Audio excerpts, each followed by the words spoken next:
Lebanon की एक संगठन है हिजबुल्लाह, जिसपे पेजर अटैक हुआ है, पेजर बम धमाके किए गए हैं।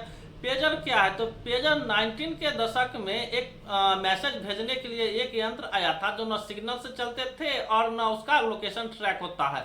आजकल मोबाइल के जमाने में सिग्नल के जरिए और नेटवर्क के जरिए मैसेज भेजा जाता है, पर उसे ट्रैक कर लिया जाता है। उसकी लोकेशन, जो भी भेजने वाले इंसान है उसकी लोकेशन पता कर ली जाती है, चाहे मोबाइल नंबर के जरिए हो, व्हाट्सएप के थ्रू हो, उनकी लोकेशन पता कर ली जाती है। तो ऐसे ही अटैक हिजबुल्लाह के संगठन के जो लोग हैं उन पे हो रहे थे, और उनको अटैक उनके लोकेशन के द्वारा मोसाद के जो इजराइल की खुफिया एजेंसी है उनके द्वारा किया जा रहा था। ऐसा हिजबुल्लाह के टॉप शीर्ष नेता का बयान है। उनका कहना था कि जो जितने भी हिजबुल्लाह के टॉप कमांडर मारे गए हैं उसमें उनका कहीं ना कहीं मोबाइल का कनेक्शन है, और मोसाद उसे लोकेशन को ट्रैक करती है और ड्रोन हमलों के जरिए उनको मारा जा रहा है।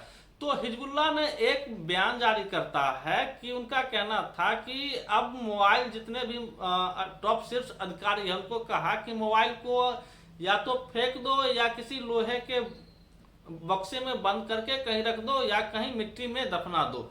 चूंकि उनके एक बयान में आता है कि ये जो मोबाइल है इससे लोकेशन ट्रैक करके इजराइल के जो मोसाद खुफिया एजेंसी है लोगों को टारगेट करके लोकेशन ट्रैक करके उन पे ड्रोन हमले के जरिए उन पे अटैक करके उनको मार रही है।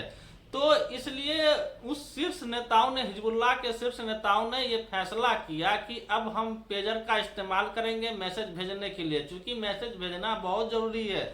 आजकल के समय में सब मोबाइल से लगे रहते हैं, बिना मोबाइल को किसी की बनती नहीं है।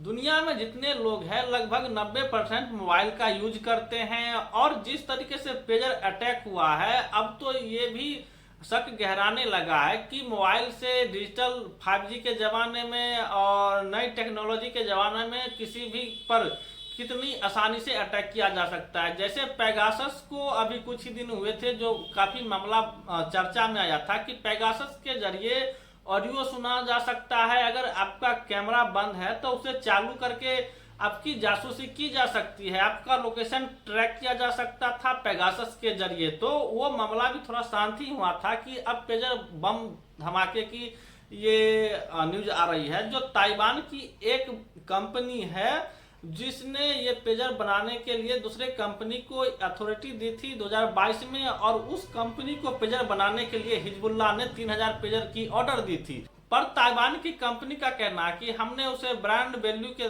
जरिए उन्हें अथॉरिटी दी थी, जिसकी वजह से पेजर का ऑर्डर हिजबुल्लाह ने दिया था।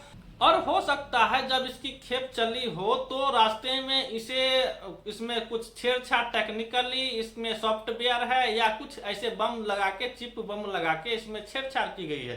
तो जिस धमाके में लगभग 8 लोग मारे गए हैं पेजर बम धमाके में, और 3000 पेजर में ये धमाका होता है, तो 2700 के हाथ में वो पेजर था, 2700 लोग में वो घायल है, और 300 ऐसे पेजर थे जो कहीं पर रखे हुए थे, ना तो किसी के कमर में थे ना किसी के जेब में रखा हुआ था, और वो कहीं ऐसी जगह रखे हुए थे टेबल पे या कहीं चार्ज में लगा हुआ था, या जो जिसका पेजर था वो उस टाइम वहां पे नहीं था। तो वो लोग बच गए। और जो खबरें आ रही है, जो कुछ शॉपिंग मॉल में थे, शॉपिंग कर रहे थे, मार्केट में सब्जी खरीद रहे थे, कहीं सिक्योरिटी गार्ड की नौकरी कर रहे थे, कहीं जा रहे थे, और धमाका होता है। तो जिस तरीके से मीडिया इसको महिमा मंडन कर रही है तो इसकी निंदा करनी चाहिए, क्योंकि ये टारगेट हमला नहीं है। टारगेट हमला वो होता है अगर किसी आतंकी को टारगेट करके, एक व्यक्ति को या कुछ 8-10 ग्रुप में व्यक्ति है उसको टारगेट करके हमला किया जाता है, तो ऐसा कहा जाता है कि वो टारगेट हमला है या आतंकवादियों पे हमला हुई है।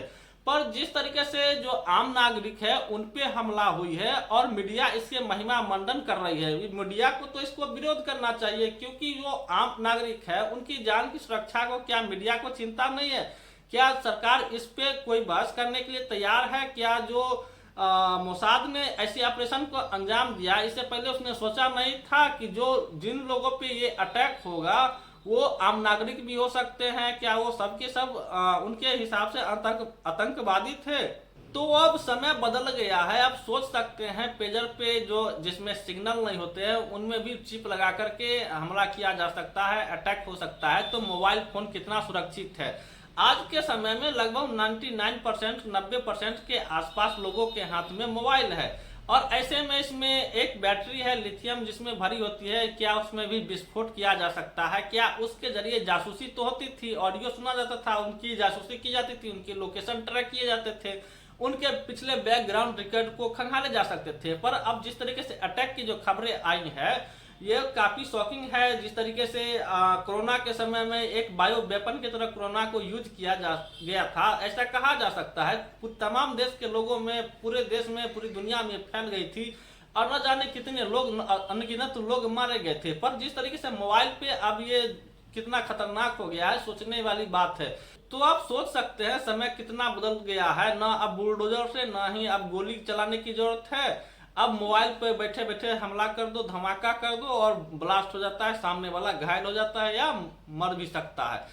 तो समय कितना बदल गया है आप सोच सकते हैं। पेजर जहाँ पे ना सिग्नल होती है उसमें, ना ही वो वॉकी टॉकी की तरह होती है, उसको ट्रैक नहीं किया जा सकता। जिस तरीके से वॉकी टॉकी को ट्रैक नहीं किया जा सकता है, ठीक सेम टू सेम पेजर को भी ट्रैक नहीं किया जा सकता। पर जिस तरीके से हमला हुआ है, दुनिया को एक मैसेज दे दिया है कि अब मोबाइल पे भी हमले हो सकते हैं। अगर आपके साथ मोबाइल है हाथ में तो उसे भी ब्लास्ट किया जा सकता है। और आपकी जान कितनी सेफ्टी है, सुरक्षा है, अब लोगों को सोचने की जरूरत है।